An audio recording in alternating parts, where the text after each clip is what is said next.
Hello, everybody. This is Parker Hurley. This is the sixth NFL team I'm doing for the off-season preview, where I go back through an article I wrote in May, where I ask questions about the upcoming season. I find out what happened to those questions, and then I go through their roster, and I'm going to come up with 5 more questions that'll hopefully answer around the NFL draft. So we're on to the sixth NFL pick. Check out the first 5 videos I already did on my page. But we're on to the Cleveland Browns. My first question was, what was going on at the quarterback position? I said that they essentially are going to compete between Kenny Pickett and Sanders, and they're going to move the other one, and then that one will probably end up starting by the end of the season, although Joe Flacco will probably start the season. So pretty much correct. Pickett lost the competition, got traded. Sanders won that competition, didn't start, and actually didn't start behind Dylan Gabriel, who I kind of said was about a wasted pick, and his upside was a backup quarterback. So they did end up having to move on to Shedeur Sanders, just like I assumed. And now the question heading into this season is how well Sanders played and then what they can do at quarterback, because they are picking sixth overall. They're right outside of that range where you typically would want to get a quarterback, especially in what may not be the deepest quarterback class. So we'll probably be obviously getting to that in the off-season questions moving forward. So that's probably going to remain a question. My next question was, will the two rookies take over the Cleveland Browns backfield? Dylan Sampson and Quinshon Judkins. I talked about how Judkins looked like he was instant play. He even had off-season issues after I wrote that. And still, the second that he was cleared and eligible to play, it seemed like he hit the ground running. The issue now is that he tore his patellar tendon. He's potentially out through at least the offseason. It's going to be a question of, how early into next season is he able to play? And then Dylan Sampson had some moments, was unable to completely beat out Jerome Ford for the complete passing down back roll. But you would still assume moving forward, although they're going to have a new coach, that whoever heads into that role would probably take Judkins and Sampson, although the injury status of Sampson is a big issue. But either way, those two did emerge and kind of took over the backfield, although Jerome Ford was still in the mix. Do the Browns have enough opposite of Myles Garrett? I talked about how Isaiah McGuire is a rotational guy and Alex Wright's coming off an injury season, but Alex Wright ended up being, I wouldn't say a lot better than I thought, but suitable enough. And then McGuire was pretty good as well, that I don't think anyone on the Cleveland Browns is necessarily complaining about who the edge rusher is opposite of Myles Garrett. And their defensive line was one of the strengths because they were able to kind of rotate those two and get really quality edge play from the combination of those two. So I don't think that was quite as big of an issue as I was, potentially wondering it would be. This one's hilarious. I said, is Deontay Johnson going to start? I forgot he was even on the Cleveland Browns, which is why it's fun to come back and look at those.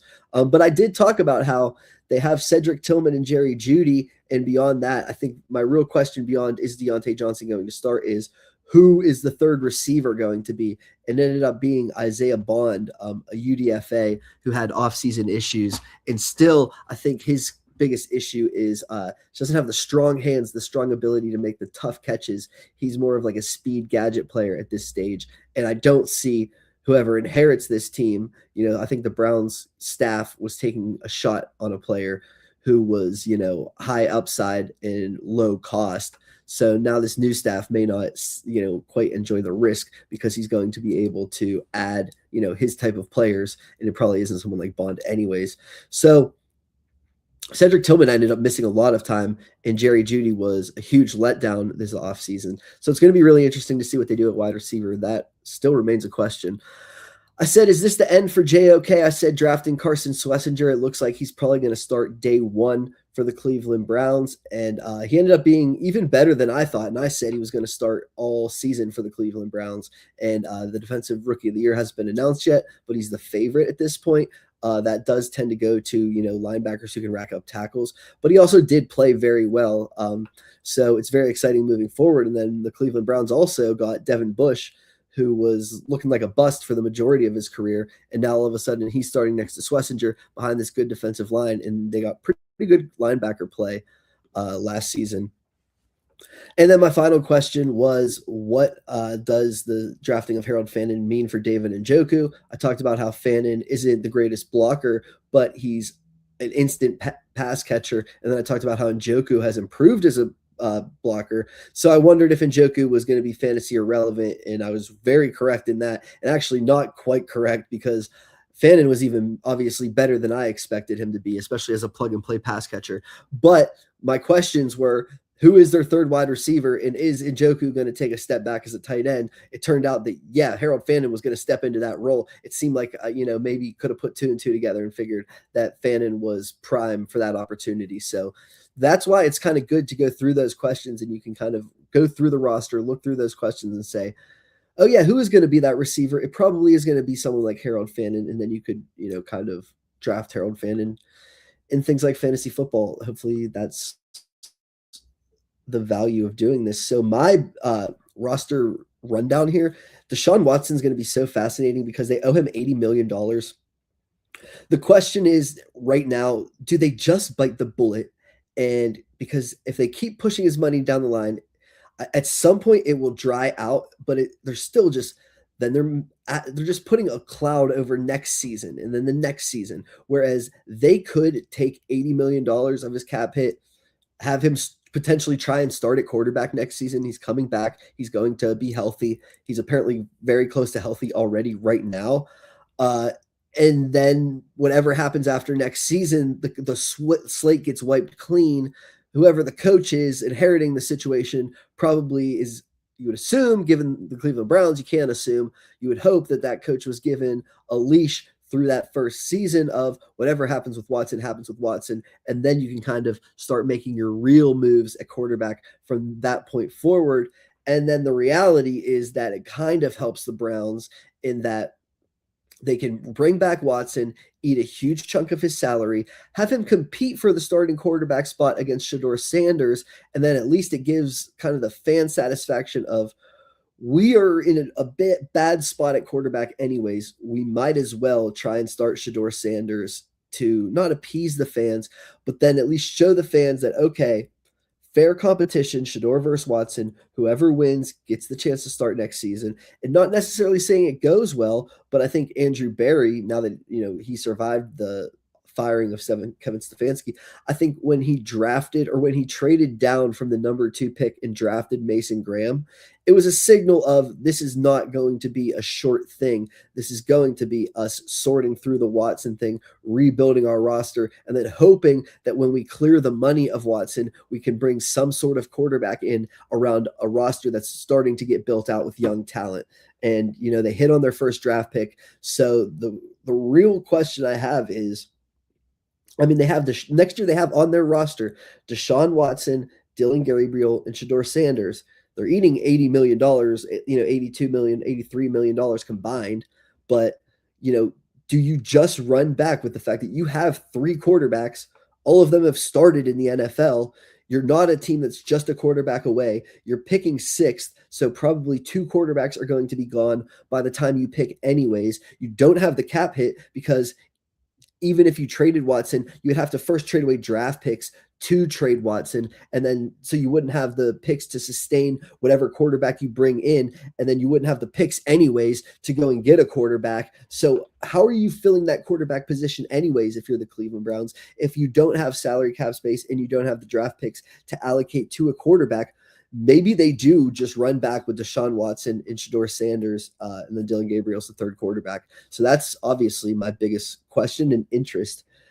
For the Browns, and maybe prediction as well, Quinshon Judkins, like I said, with his serious injury, he had 200 carries. He was leading the load. He was an impact player for them. You assumed that if the offense could get a little more stability, he would be a huge player for them. But now he comes in with an injury status. Dylan Sampson, like I said, couldn't quite take over for Jerome Ford even, and now Ford's a free agent. So do they try and get some sort of, like a J.K. Dobbins type of, I know he gets injured all the time too, but some sort of, he can take over the load for 8 weeks and then pass it off to someone else, somebody like that? Do they try and get somebody cheap like that in free agency is what I'll be looking for at running back. At receiver, like I said, Isaiah Bond holding down that wide receiver 3 spot right now, but you assume they're going to have trouble trading or releasing Jerry Jeudy because it doesn't make a lot of financial help And so it's going to be interesting to see what the new coaching staff thinks of him. But either way, you're going in with Judy, Tillman, and Bond. They're going to need wide receiver this offseason. So the question is, what do they do at wide receiver? And then David Njoku's a free agent. Like I said, with the emergence of Harold Fannin and the fact that while whoever's coming in would probably like Njoku as a blocker, Njoku's probably going to look around at the market and think that he could make some pretty big money and have a better role somewhere else. So I assume David Njoku is going to sign somewhere besides the Cleveland Browns next season. Really interesting is that Wyatt Teller, Joel Bitonio, and Ethan Posick are all free agents, and all of them 31, 35, 32. Do you even want to extend any of them if you're the Cleveland Browns? And like I said, you're a little bit away right now. And if you're those guys, don't you want to go somewhere where, especially these are really all three of them, have, just enough time left where they could probably give it their all for another year or two on a contender and maybe win some playoff games before they're able to retire. So all three of them could be sought after in free agency this offseason for people who need interior offensive line. And then at left tackle, they want to start DeJuan Jones, but he injured himself last season and they showed absolutely nothing. And they have no idea what they're going to do at left tackle. And then at right tackle, Jack Conklin is on the cheap, but he's had so many injuries and he is getting to an age 32 years old. He at that age, you don't think that he's going to be around for much longer. So if you're the Cleveland Browns, that's what I mean about why are you re-signing 30 plus offensive linemen when you have not enough money and you have no idea who your quarterback is? Shouldn't you be saving those resources or spending them trying to get younger and to rebuild the offensive line rather than trying to keep this group together for one more season after it was really disappointing last season? So I could see almost 4 of those 5 spots being replaced, if not even Jack Conklin as well, not necessarily being locked in. And maybe if you add a left tackle, you bring in DeJuan Jones back to the right side and he competes with Jack Conklin even. So I could see, a lot of new offensive linemen on the Cleveland Browns, which goes back to this isn't even a spot where, if you draft a quarterback with, like I said, all the resources of whether you trade for one, pay for one, trade picks to get rid of Watson, all of that takes away from your ability to bring back these offensive linemen. So now whatever quarterback you're bringing in doesn't have a very good offensive line. So you just wonder, why are you bringing in a quarterback anyways? Alex Wright and Isaiah McGuire will be back. So they'll be back with Myles Garrett. Just need a little bit of depth besides that. Mason Graham had a pretty good rookie season. Malik Collins ended the season injured, but he was pretty good as well. And then the only question is, are they going to re-sign Shelby Harris? Another one. He's 35 years old. I don't know why they would want to when 23-year-old Michael Hall hasn't progressed, but you kind of think him. Aiden Huntington's 24 and has played a few snaps. You can even add somebody to compete with those two at the back end of the roster. I see Shelby Harris going elsewhere. JOK, interesting decision with his he's got a $6 million cap hit. He obviously didn't play this season. And as I talked about, Carson Schlesinger essentially stepped into his role. And then Devin Bush had a really good season, but Bush is a free agent. So a big question is, first off, what does Devin Bush get? A former top 10 pick, was not good for the Steelers, tore his ACL for the Steelers, went to Seattle, was mostly a special teams asset, started a little bit, and then went to Cleveland and now has completely revitalized his career. He's a free agent.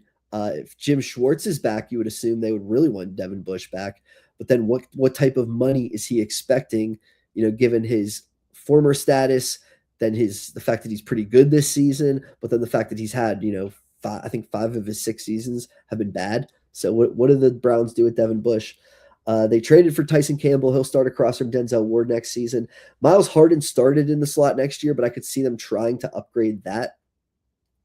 And then Grant Delpit will start, and then Ronnie Hickman's a restricted free agent. So I assume if Jim Schwartz is back, he's definitely back. But even he'll be able to be retained so cheap that I think he'll be back as well. So the Browns, I think wide receivers in need. I think offensive line, potentially all 5 spots are in need here.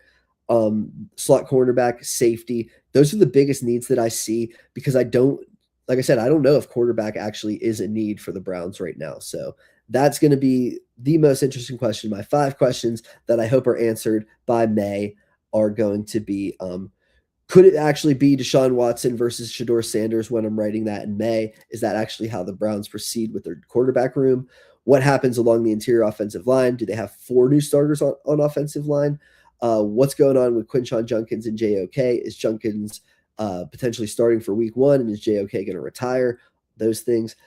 Devin Bush and Shelby Harris, I think those two are the questions of who could come back. I don't think David Njoku's coming back, and I do think Ronnie Hickman's going to come back. So I think those are the big questions for them. And then how can they upgrade the skill players by keeping Jerry Jeudy, and do they just hope Harold Fannin and Judkins are better, even though Judkins coming off an injury? So they have serious questions at the skill player spot that hopefully it'll be different for whoever it is at quarterback, whether it be Watson, Sanders, or somebody new. So I'm Parker Hurley. We're going to come back with the number 7 overall pick, Washington Commanders. We are 6 out of 32 through this, and we'll be checking back later.